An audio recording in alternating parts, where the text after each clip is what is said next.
Kevin Durant and the experience machine. The clock winds down. The buzzer sounds. You have just won your second NBA Finals.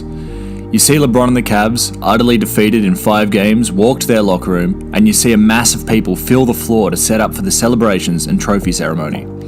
Your teammates are holding you and jumping around, screaming and smiling. This should be the best moment of your life, but it's not.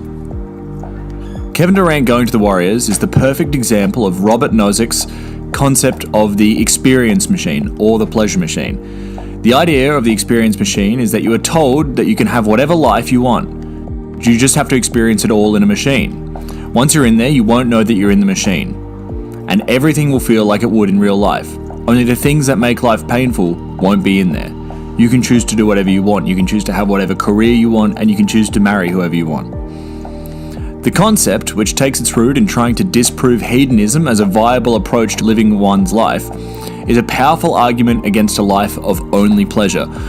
Nozick ultimately concludes that given the decision, no one would enter the experience machine, because living a life in a pod, no matter what you achieve therein, is far less satisfying than winning against the chaos of the real world. I guess Nozick didn't expect Kevin Durant to come along. The experience that KD had was a very clear-cut version of this in real life. By leaving a team that was almost guaranteed to win the championship each year, he proved Nozick right. That simply having the experience isn't the same as earning the experience. It would have been the same thing if MJ had have just joined the Monstars instead of beating them in Space Jam. You see, not only did the Warriors win 2 championship rings with KD in tow, but they never really experienced hardship. They cruised through most rounds of the playoffs, and so really got to look at life inside the experience machine. However, in contrast to KD being in the experience machine, there were 3 players on the team that were not in the experience machine: Draymond, Clay, and Steph. They took the alternative route. They, by KD's side the entire time, were living the experience machine life, but they didn't have to enter the machine. They had lived through losing, trials and tribulations as a group, and so earning their championships wasn't the experience machine. They really did it.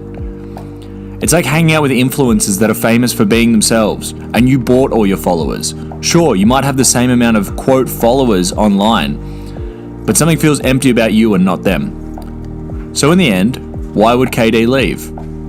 Because you are there holding the Finals MVP trophy, big lights on your face, and you look over and you see Steph, Draymond and Clay holding each other and smiling. There is a joy and deep brotherhood there. They are experiencing what you're supposed to be feeling. It's time to get out of the experience machine.